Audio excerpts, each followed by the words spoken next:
Assalamualaikum warahmatullahi wabarakatuh. Perkenalkan, nama saya Siti Nurul Kolbisalsia. Saya dari kelas 2B non reguler. Saya di sini akan mereview pertemuan ke-9 mata kuliah Hukum Pidana. Di dalam ajaran kesalahan ada asas yang sangat terkenal. Asas dalam bahasa Belanda yaitu strafzonderschuld, artinya tidak ada atau tidak terdapat pidana tanpa kesalahan. Asas ini tidak akan ditemukan di dalam KUHP, akan tetapi ada di tatanan doktrin. Ketika berbicara kesalahan, apa itu kesalahan? Kesalahan ini adalah keseluruhan syarat. Tidak ada kesalahan ini, pembenaran akan tetapi pelecehan terhadap perilaku pelaku tindak pidana ada dua. Yang pertama, kesengajaan atau dolus atau offset, yang artinya secara sengaja. Kedua, kealpaan atau kelalaian atau disebut culpa. Berbicara kesalahan ada dua, kesengajaan dan kelalaian. Tapi dalam arti lain kesengajaan dan kelalaian itu sama. Unsur-unsur kesalahan yang pertama bahwa harus memiliki kemampuan bertanggung jawab merupakan subjek penilaian apakah pelaku dapat dimintai pertanggungjawaban. Kedua, contohnya, ibu sedang memberikan anggota regu tembak untuk menembaki pelaku kejahatan pidana.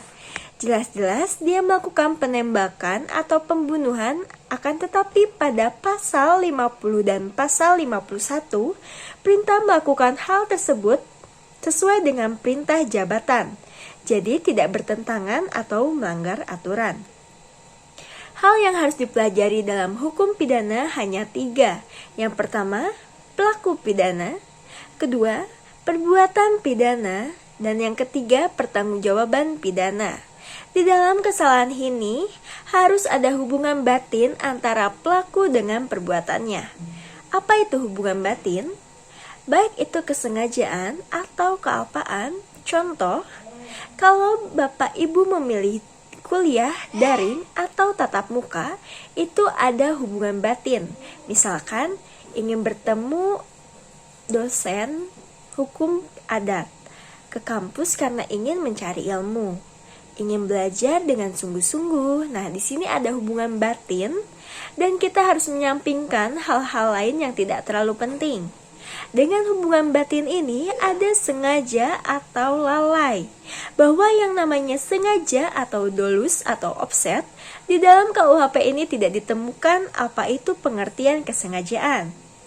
Tetapi dalam Memory van Tolisting atau MVT, WFS Belanda dapat ditemukan pengertian bahwa yang namanya sengaja itu artinya pelaku itu menghendaki dan mengetahui atau dalam bahasa Belanda yaitu willen en weten.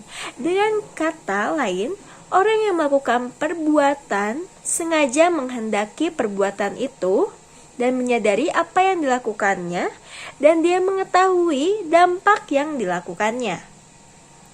Corak kesengajaan sebagai sadar kemungkinan adanya keadaan tertentu yang semula mungkin terjadi kemudian ternyata benar-benar terjadi.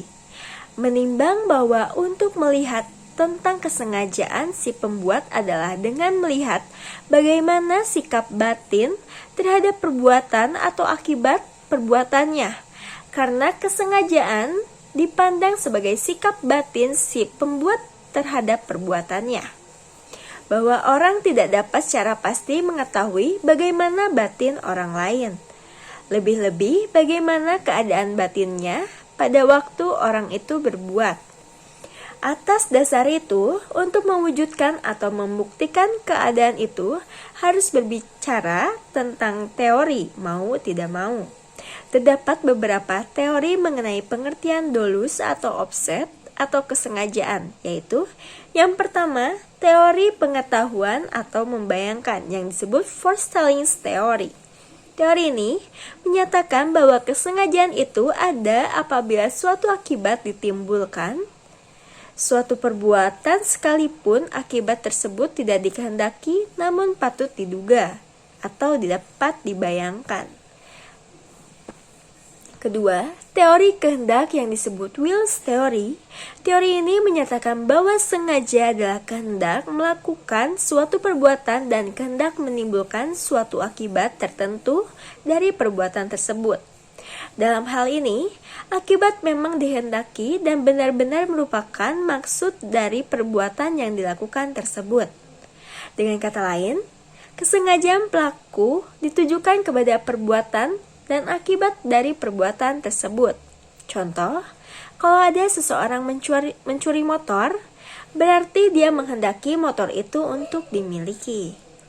Karena syarat pasal pencurian itu, cara untuk memilikinya macam-macam.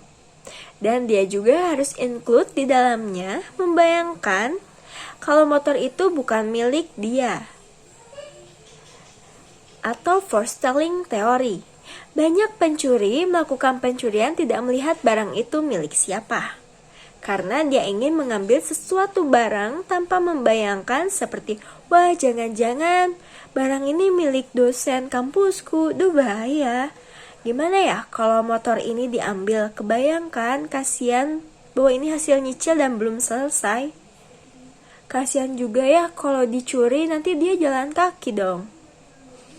Tidak ada pelaku yang memikirkan hal tersebut. Antara menghendaki otomatis dia akan mengetahui. Otomatis dia harus mengetahui kalau barang itu milik orang lain, maka itu akan dikenakan tindakan pencurian. Kesengajaan ini, kalau dilihat dari bentuk atau coraknya di dalam teori ada 3, yaitu 1. Sengaja dengan maksud atau tujuan atau offset as omer atau dolus.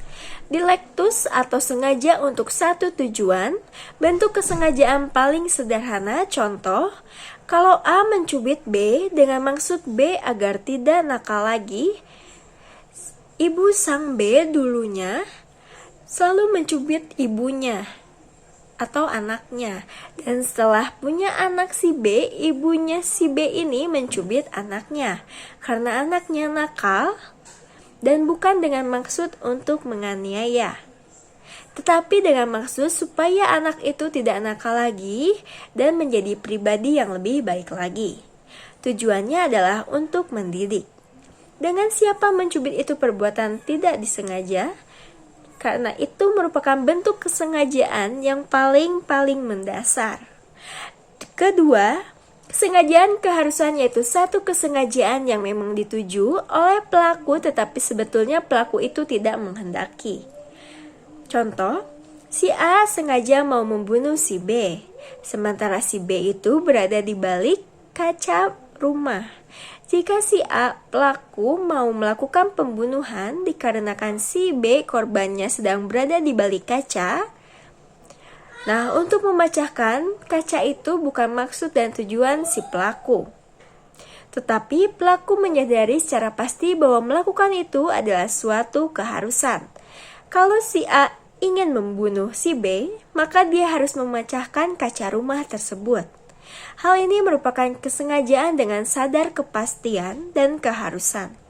Ketiga, kesengajaan dengan segala kemungkinan atau kesengajaan bersyarat atau yang disebut dolus eventualis, yang semula terjadi tapi benar-benar terjadi. Ada contoh di negeri Belanda dengan Aswater di kota Essen.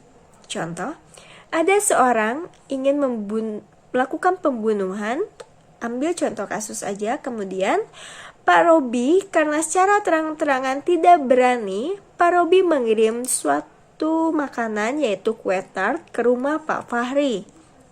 Dan Pak Fahri menerima kue tart pemberian Pak Robi dengan senang hati. Padahal kue tart tersebut di dalamnya sudah ada racun yang dimasukkan oleh Pak Robi. Dan Pak Robi tahu persis kalau Pak Fahri di rumah tidak tinggal sendirian. Jadi Pak Robi mengetahui bahwa di rumah Pak Fahri ada istrinya, ada anaknya, ada cucunya, dan ada menantunya. Di sini Pak Robi punya kesadaran dan kesengajaan. Apabila Pak Robi mengirim kue tart yang sudah dikasih racun itu, mungkin Pak Fahri akan meninggal karena memakan kue tart tersebut. Atau Pak Fahri tidak akan meninggal, tetapi anggota keluarganya yang lain ada yang meninggal. Atau semua keluarga Pak Fahri meninggal semuanya. Jadi pelaku sudah memprediksi adanya kemungkinan lain yang akan terjadi, dan ini merupakan adalah kesengajaan bersyarat. Sekian dari review pertemuan ke-9. Mohon maaf apabila saya masih banyak salah dan kekurangan. Terima kasih sebelumnya. Wassalamualaikum warahmatullahi wabarakatuh.